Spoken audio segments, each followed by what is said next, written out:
What's going on, everyone? Welcome back to the Snowcast Sports Talk Podcast, episode 21. Joined here by my amazing co-host, Josh. Josh, how are we doing today? Doing fantastic, man. Dude, you doing good? I'm doing good. My mic is really picking me up, though, today, so I'm going to keep turning it down here because it's really spiking, which is a little different. So It's all that power. Yeah, I guess so. Maybe I'll stay a little bit away from it, but I'm doing good. We obviously took a couple days off last week. We were on a super podcast grind, and now it's been almost a week since you and me had done one together. So nice little break. Obviously, we talk about it a lot. It's kind of a dead time right now for the Giants. They're in the middle of training camp, which is just, you get stories here and there, but we kind of let some stories kind of evolve over the week. And so, accumulate. That's a better word. I like that. One of the things we keep talking about is as these practices are happening, the coaches and players are being interviewed. And so we have some interviews to talk about today and maybe a little bit more depth into the defense and what we can expect to see from them going into this 2022 season. So to start off, though, Brian Daboll, the Giants' new head coach, had yet another interview. He's getting very good with the media. I lost my script. There it is. That's how much I'm following the script, at least to get started. Yeah, just to be fair with everybody, we just have like the topics. It's not lined out, but I was like, Brian Daboll, what was the first thing? But obviously, the big things with Dabes, the first one I want to talk about was just Daniel Jones. I think we keep seeing Daniel Jones be brought up as a concerning topic or a hot topic for Coach Daboll, because I think a lot of Coach Daboll's success this year is going to be on how Daniel Jones picks up his system. So I think all, that was really talking about was Daboll's really just saying really good things about DJ. He's progressing really well. We're seeing improvement. It seems like Coach really wants to see what Jones can do, so probably pushing him a little bit in practice to see, okay, he's good at fitting a ball in on a deep post, but maybe on a deep out route he's not as strong. Something like that. So always nice to hear that Jones is progressing well. I don't think Daboll would say anything else, but still. Yeah, going off of what you had said there at the beginning, you said it, a lot of Daboll's success relies on him. Like, the whole Giants team and everything relies on him. Like, everything almost. So it's a lot of pressure to have on one person. Yeah, and Jones is definitely the guy who can handle it. There's no doubt in my mind.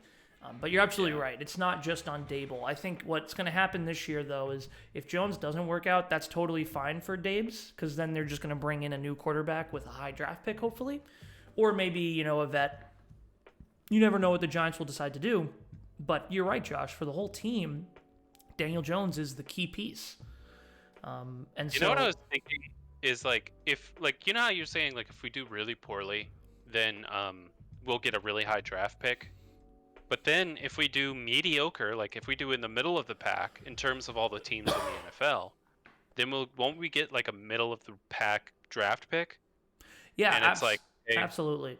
I think the theory is, though, the team is so average. If we do middle of the pack, Daniel Jones has to be playing pretty good football. Yeah, because the thing is what if he plays well enough to where we don't get an awesome draft pick, but he doesn't play well enough that we want to keep him? It's that's the worst case scenario. Yep. Then we release him and let Tyrod Taylor be the quarterback, our backup quarterback, who's a very good backup quarterback. He played with the Texans last year and was actually pretty good. I can't wait to see more film on him just to better understand how. I don't really know anything about him. So yeah, he's been in the league for a long time. He's always been a backup when a young quarterback is up and coming. So when Baker Mayfield, the Browns quarterback, was up and coming, he was playing until Mayfield started. Same thing happened with the Chargers with Justin Herbert. So he was on the Chargers after the Browns, and every time he gets hurt, the new young kid steps up and plays really well, and then he gets benched or gets traded the year after released. So we have him on a 2-year deal. So I think we could definitely use some draft assets to move up in the draft if we know Jones isn't the guy and we don't have that draft capital to get one of those top guys. But the good thing about next year's draft, and this is very, very premature, it seems to be shaping up to be a quarterback-heavy draft. So because of that, there might be more than one good quarterback for us to pick from, and it might be a win-win-win situation where it's we're picking 4, but there's 5 good quarterbacks, so I don't care. Interesting. So you said Tyrod Taylor's actually a really good quarterback, but Yeah. I remember from last year that our record without Jones was 0-7. Yeah, So because our backup was so bad. Mike Glennon, no disrespect, was just a very bad backup quarterback, and yeah, and then also to the offensive scheme. We just couldn't get in. We couldn't get out of our own way. So I think Tyrod Taylor is a huge upgrade from Mike Glennon, and I think no matter what Giants fans listening to this podcast would agree. So I don't think that's too hot a point of contention, but. Yeah, so hopefully we can see what he can do. If I don't want to see what he can do, I We'll want be able to Jones see be it the whole time. Yeah, we'll be able we'll be able to see Tyrod in the preseason. Yeah. Okay. Cool. So Hopefully we'll see if he's like I will see if he's like a running quarterback. Is he what yeah, what is he like? He's more athletic. He's not as athletic as DJ, but he can definitely sling the ball. He's got a nice arm, but he also can move on his feet, and he's been in the league for a while, so he has a lot of like veteran intelligence. So it's a really good backup to have. Really good. A lot of Giants fans were really happy when we got him as our backup because Jones has been hurt every year he's been a Giant. So we need a good backup. Yeah, I took the detour there. Sorry about that. No, it's okay. Another thing Coach Dable talked about was Coach Coughlin. For anyone who doesn't know, he was the Giants coach for over 10 years, and he was here for the 2007 victory over the Patriots and the 2011 Super Bowl championship over the Patriots. Coach Coughlin is like a hero in the Giants continuity and someone who all Giants fans really appreciate. I guess a little highlight of him is he was a really big hard ass, and Michael Strahan didn't really like him, and the team really didn't like him. And the 2007 Super Bowl, he decided to change up his whole coaching method and became much nicer and much more supportive and much more laid back, and it actually projected the team to be a Super Bowl champion team. So, Michael Strahan says in documentaries, I'm thankful for Coach Coughlin changing his coaching style for me and for my team because we were able to win a Super Bowl because of that, which is really cool. So, Coach Coughlin's just one of the best coaches ever, and Dable had just said, hey, he came and visited, and people were asking about it, and Dable's comments were very much, hey, I've never met him in person. We don't have a relationship, but he's a really great guy. We're building that relationship, and he's a great resource for me as a head coach. We saw Joe Judge do this as well with ex-Giants and ex-Giants players and coaches, so I don't think it's too much to be like, oh my God, I'm so excited. Brian Dable is so much better than everyone else. But it's just cool to see Brian Dable following that same path of, hey, let me use these proven commodities as support for me in my venture as being a head coach. That sounds amazing, to change your personality and coaching style. I don't think I've ever met many people just in life in general that have just changed their outlook on the way they do things completely. That sounds impressive. Yeah. Coach Coughlin, we'll have to watch some of the documentaries. There's some great documentaries on the Giants when they won those 2 Super Bowls, and Coach Coughlin was pivotal. First, because those teams struggled in the regular season. They were 9-7 both years, I believe, when they went into the playoffs. And they went all the way. I mean, they won, I think it was 8 or 9 road games in a row because every playoff game was a road game because always the better team gets to play at home, with the better record.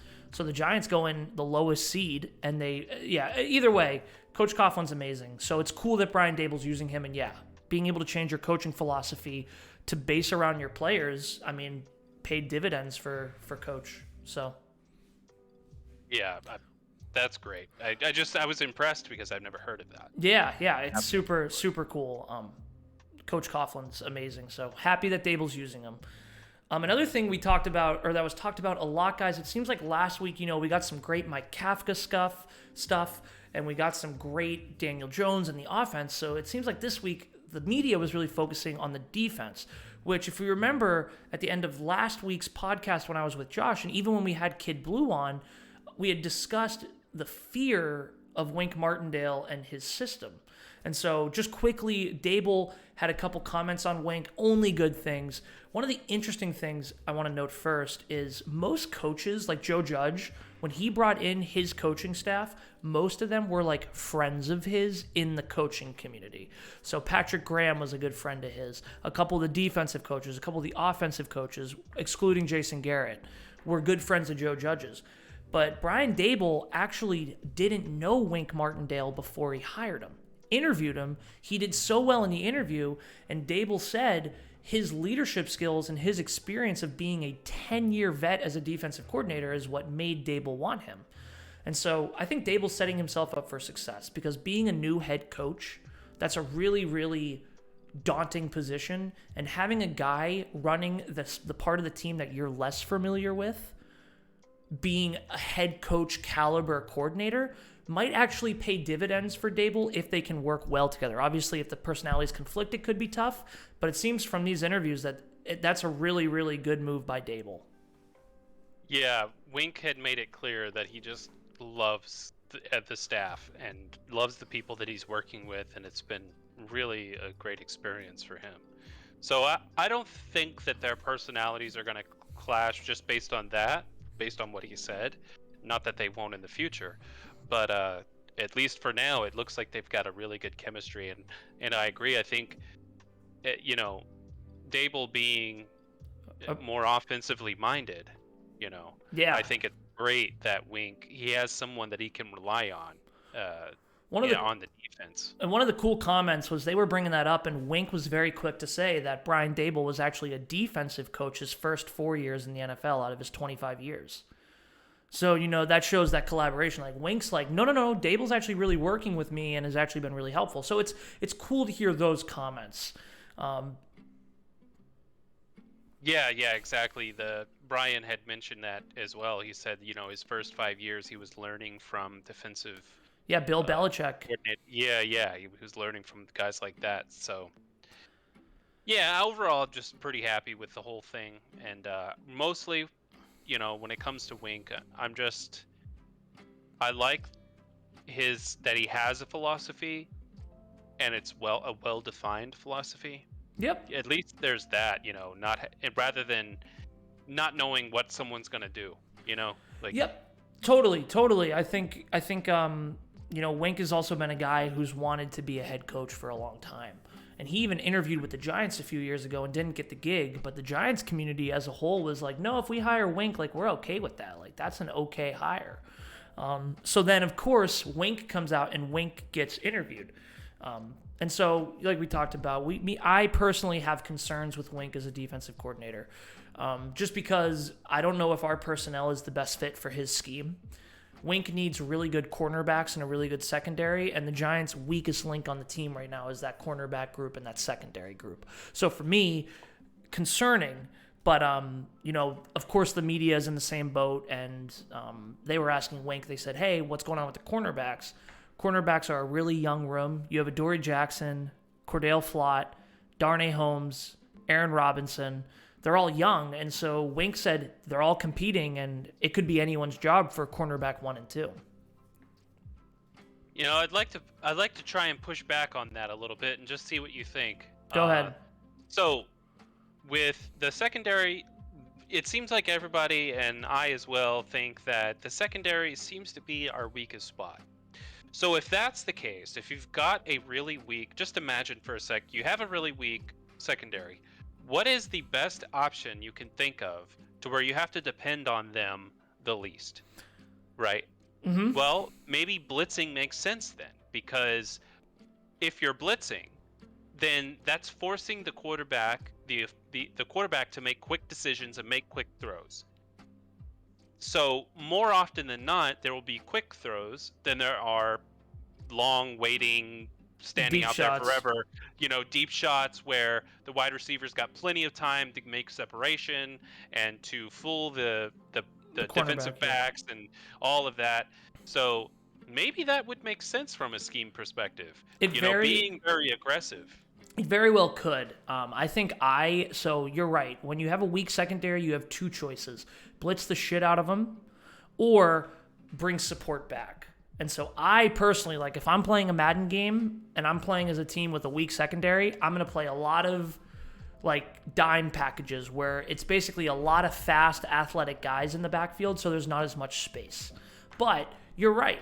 Wink's philosophy is, okay, my secondary is not as strong, but I have Kayvon Thibodeau, Azeez Ojulari, Dexter Lawrence, and Leonard Williams rushing these quarterbacks with linebackers like Blake Martinez. I'm going to rush the crap out of them. So you're right, Josh. It could absolutely work. If I was the defensive coordinator, I would say rush just the front four and let the linebackers and the safeties and the cornerbacks all stay in the back and try to stop the pass. That's just my philosophy. But Wink could absolutely prove me wrong, and I'm rooting for him, and I definitely see what you're saying. Yeah, so I think it's a strategy that could work, but I don't think it will work all the time. You have to adjust. I feel like there will be times where we're rushing, but the offensive line holds up. And then we're going to get burned. We're going to get burned. And we could get burned because we've overcommitted. We've overcommitted to the pass rush, and now there's not much in the backfield, and it didn't work. So he's getting a deep pass on our weaker secondary, and they could be making big plays. And the thing that's scary is our division is wide receiver strong. What I mean by that is the Eagles have two absolute stud wide receivers in A.J. Brown and Devontae Smith. They're better than any of our cornerbacks at defending. And you better believe that those teams, like the Eagles, are going to try to take advantage of what they believe is their weak spot. And the Eagles even have a good offensive line. Yeah, so they're not dumb. They know our weak spots, and they're going to try and take advantage. So it's going to be challenging, I think. If one of those cornerbacks, if one of those corners can step up, though, you know how game-changing that would be for us?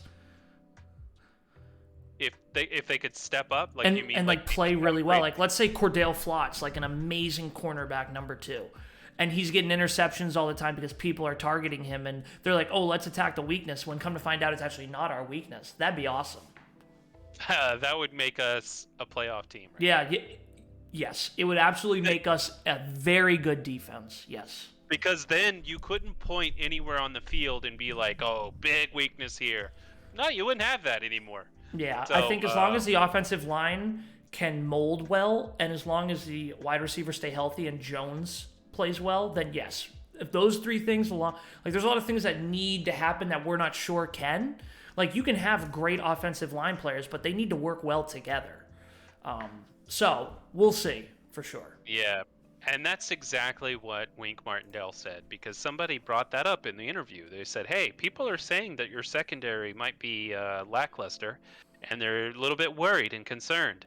And all Winks would say was, we're going to control the narrative, all right? Yeah, you guys they go out there and play well. Yeah. We're going to do what we're going to do, and we're going to play it well, and let's just find out how bad they are. Yeah, I love that. I love it. I like Wink's whole demeanor and his vibe. Like, he's definitely someone that I can see people playing hard for. And in any Snowcast episode, from now until the season starts, Kayvon Thibodeau will come up once, even if it just is, we're happy we have Kayvon Thibodeau.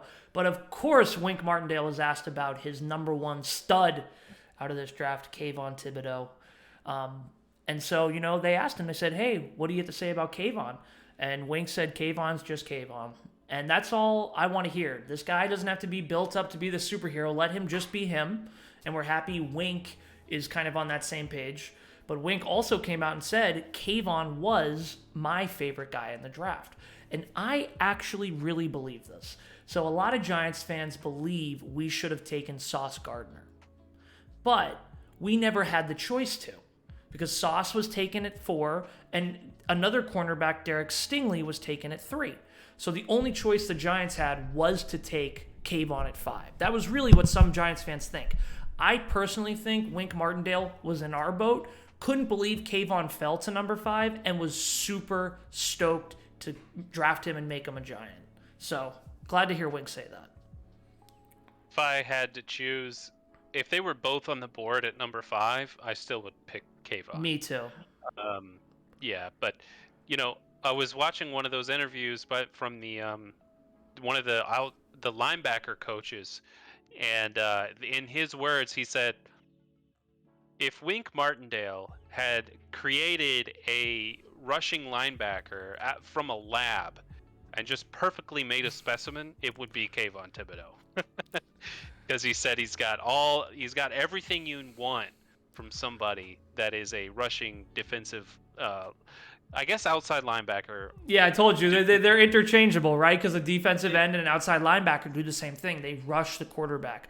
But Kayvon is more of an outside linebacker. He's more athletic and not as big. Like, he's big, but he's not like heavy. You know what I'm saying? Yeah, it's just weird because I think they're two different positions, They but they just line up in the same spot. Yeah, sometimes. and they do very similar things. Yeah. But anyway, point being, Kayvon Thibodeau is like he was created in a lab. That's how good he is. I mean, Josh, remember when we watched the film? All we were talking about the whole time was like, oh my God, Kayvon's using absolutely opposite tactics each time he's rushing the quarterback. Yeah, he stays versatile. He doesn't let you know what he's doing. It's like a game of chess. Yeah, he's tricky, man. Yeah. He doesn't give you the same look. He will do different things and uses his hand, uses his speed, uses his power, uses a group of them at a time. Like, Kayvon is just one of these guys that, you know, his ceiling is just through the roof. Like, he could just be, you know, the next Bosa, the next Young, like these edge rushers in the league that just change games. So if Wink can get anything out of Kayvon, that's a huge win, and it's an easy one too, in my opinion. So. And if he don't got 3 sacks, or if he don't got sacks by 3 games in, he's gonna have to take advantage of the guys, and we're gonna get 3 the next game. I love it. I love it. You know. Yeah. So yeah, it was cool. I think Wink did a good job. You know, he was talking about he was excited about players like Blake Martinez, obviously, and being excited about a player like Blake Martinez is very indicative that he's also excited about a guy like McFadden, who's our new rookie linebacker. So, you know, we can definitely see Wink is going to be a blitz-heavy coordinator from this draft. I just hope, like I've said before, he has the wherewithal and the foresight to say, hey, that's not working in this game. The Eagles' offensive line is holding up. I need to put guys in coverage, and we need to intercept Jalen Hurts because he loves throwing interceptions. And instead of blitzing all day, we actually do that. So, as long as we get that from Wink, I think that's all I really care about. Yeah, and then one other thing that Wink had said was he said that that the Giants have the best defensive backs coach in the league. Yeah. Isn't that crazy? That's a pretty powerful statement to say we have the best, you know, cornerback free safety coach in the entire league. Do you remember his name? He must have a lot of confidence. No, I don't. I don't either. I didn't have it written down. Script, but that's okay. That's okay. The reason I wanted to say that was me and Josh were actually talking earlier. He's actually been with the Giants now for a couple of years and was here with Joe Judge, and he actually was retained because Wink Martindale liked him so much that he wanted to keep him. So that's really cool. I can see Josh is plugging away now and looking it up. I gotta find out what his name is because I feel bad. No, you're good. You're good. I don't have it written down either. See, it's always very off the cuff here at the Snowcast. Oh yeah, we that's all we're about. Jerome Henderson. Yes, Henderson. Jerome Henderson. So either way, love Wink saying that and having confidence in his coaches and giving his staff the ability to be successful. So that's really cool. Yeah, I mean, having the confidence because it's like, hey, we're supposed to have a weak secondary, but if we've got the best coach in the league, well, then maybe a best defensive coach in the league, then maybe it ain't so bad as we think because with good direction. And we've had a good secondary the past couple of years. So now obviously we've had more talent with James Bradbury, Logan Ryan, Jabril Peppers all gone, but we'll see. We'll see. But the one player, great transition, is Xavier McKinney. So they did some player interviews, and Xavier was the one me and Josh really focused on for the main reason of Xavier is going to be a real leader and a real asset on this team. Last year was really a breakout year for Xavier McKinney. It was his second year in the league last year, and he was just an absolute ball hawk of a safety. I actually got to go to a game and watch him intercept a pass playing against the Eagles, and it was really cool. He's a very instinctual player. He's really smart. And so, you know, he came out and he just is like, he's one of the guys who I think is really happy about this change, where I think Logan Ryan and Jabril Peppers really liked Joe Judge. It seems like McKinney was almost a little bit ready for a change, or at least he's really embracing this Brian Dable, Wink Martindale head coaching, defensive coordinator, like tandem. And so, he just talked about how much he really, really is enjoying this blitzing system and how it really just lets them play, kind of gives them that freedom to go for the ball and, just play aggressive, which he really likes. And then also, too, he's just working on becoming a leader and building chemistry with the team because now all the leaders on that defense are really gone, besides Leonard Williams. Yeah, exactly. And he's now one of the older players in terms of the defensive backs, which is crazy. He's still very young. So it's a very young system back there. Yeah, very, young core. Very young. Yeah, very young core on the defensive backs, like the corners and the safeties. And it's kind of... He is saying that he really likes the scheme.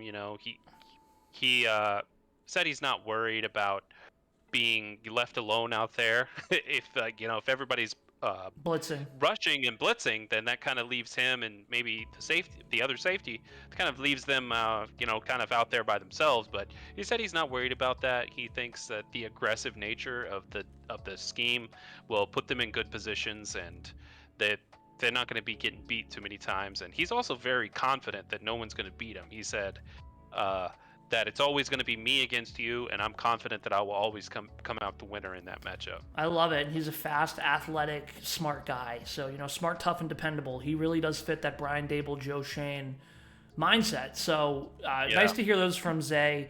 I think he's going to be a really, really big piece of this defense, and it's very important that he plays well because he will be out there alone a lot more now. And, he's got to let that instinct take over, and Wink's got to put him in positions to be a ball hawk. Yeah, he's. I'm looking forward to great things from him.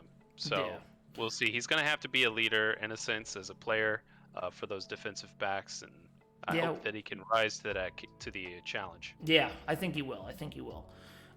So the final thing, guys, we're talking about here on this episode is kind of a goofy thing.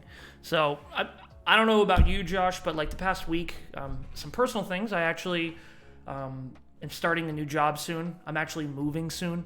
So life has been crazy. And so Josh is actually doing a bunch of work travel the next couple weeks. So we both have been really busy. So we haven't really been following Giants Twitter, but I kind of creeped on there today for a minute. And I looked and I saw that Steve Smith had said, if anyone doesn't know, he's a legendary wide receiver, was with the Panthers and was with the Ravens. Hall of Fame wide receiver, an absolute stud. He's like known as one of the angriest players ever. Like he just has like the biggest personality. He's kind of a small guy, but he's just like huge on the inside. And so he made a video being like, hey, I'm going to be one of the coaches on the Giants. I'm joining their staff.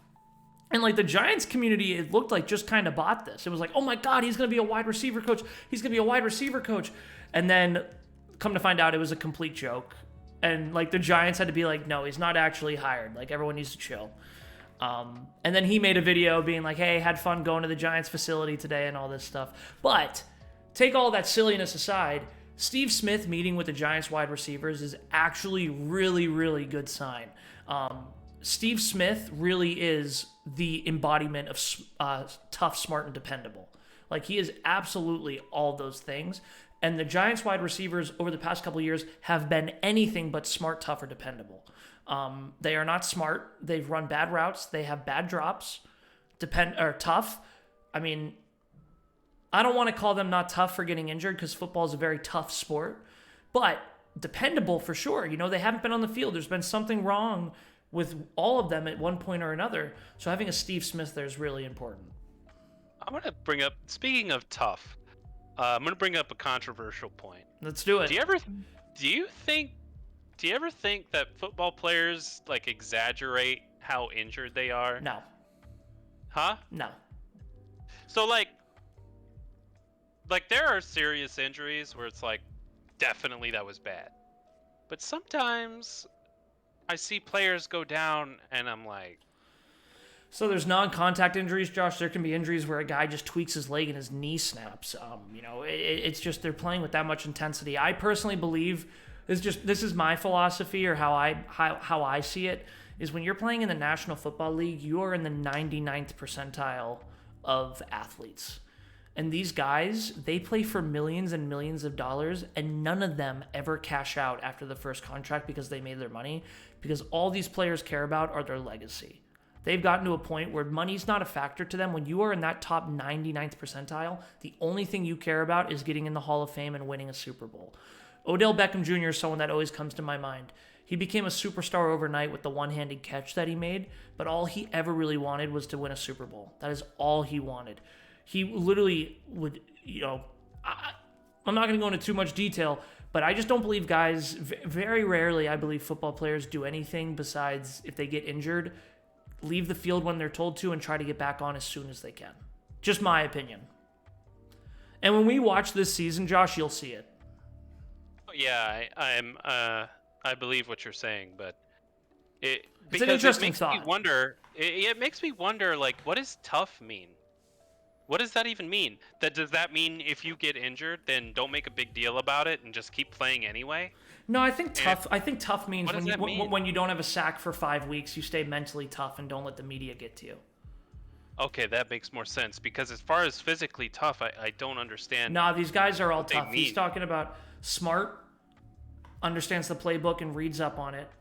Smart, tough, mentally tough. When criticism comes your way, especially in New York City, you're ready for it and you don't let it get to you and you keep your head down and you grind. And then dependable, you're always at the game, you always pass your drug tests, you're always on the field, you always know the play, all that stuff. You're dependable. You're always there for your teammates, you always have their back. That's the dependable part. And that's what they're looking for. Yeah, so those first and last ones, smart and the dependable, that makes sense. But when it came to tough, I was always trying to figure out what they really mean by tough. Yeah, mentally. I was like, if you get injured, what am I supposed to... Are you saying, like, don't pretend to be injured? Nope. No. I think when you look at the NFL too, though, you don't hear stories about guys that are physically weak, but you do hear stories about guys who are mentally weak, who deal with personality problems, who can't keep their head out of their ass, and so I think that's what they're asking for, like the Giants. Yeah. So either way, it was really cool to see Steve Smith there. Josh, we'll have to watch some highlights on him. He was just absolutely one of the angriest guys. So him teaching the wide receivers anything and everything they need to hear, especially a guy like Wan'Dale Robinson, who there was actually some pictures of them very close together. That's really exciting. I wonder what connection he has to New York, because when he shot that video, he had like he was in New York. He was on the field. Yeah, and he had a Giants like shirt on that had the logo and everything. Yeah, they definitely swagged him up. They gave him some Giants swag to go out there. But yeah, I wonder what the connection is. Maybe Dable just reached out to him and said, "Hey, you're a wide receiver I've always really enjoyed. Can you come out here and talk to my guys?" Yeah, well, I hope he gets to stay around and give our wide receivers some pointers. Yeah, absolutely. Before we close it up here, Josh, was there any other points you wanted to go over, or? Just really quickly, I was thinking about it earlier. The defensive line coach. Mm-hmm. I was actually really impressed with him. I really like his thought process and his style. And again, his name is failing me. That's okay. But I remember what he said, and what he said was he was talking about the defensive lines, and he said he's not a cookie cutter coach. And what he means by that, when he said he's not a cookie cutter coach, what he means is you can't teach the same play the same way to each player. Yeah. Or you can't teach the same scheme the same way to each player, because each player has their own strengths and weaknesses. And so strengths and weaknesses. So you've got to teach that play in a way that they can take advantage of. So he says, like, if I'm teaching a way of doing something, that way might work for 3 guys, but the other ones, they won't work that way. It won't work that way, and so they can't show that how successful they really are. So in order to make each player as successful as possible, you got to tailor the way you're teaching a specific play or even a specific scheme or something. Tailor it to each player individually. So it seems like he had a very intelligent understanding of coaching. Yeah, so I think Dable and Shane are looking for smart, tough, dependable, and the coaches too. And it's nice to hear that the coach is doing that, because you look at our defensive line, just the front four. Kayvon Thibodeau, Dexter Lawrence, Leonard Williams, and Azeez Ojulari. They're all very different guys. So having a defensive coach that can work with them and really bring out their strengths is definitely something we need, because that's going to be an important part of our defense, as we've talked about a lot here. Yeah, so I'm glad we actually talked about all 3 of the defensive coaches that was in that video. There we go. See, look at that. We were scripting out, and I was going through the script just quickly, and Josh was like, well, I want to get the 3 defensive coaches in there. And look at that. We did it. We got them. And on that note, everyone, we want to thank you very much for listening to the podcast. If you guys enjoyed and you're listening or watching on YouTube, please hit that thumbs up button. It's very much appreciated. Subscribe, comment, let us know what you think. If you're on Spotify, give us that thumbs up, and we will see you on the next one. Go Giants. Giants.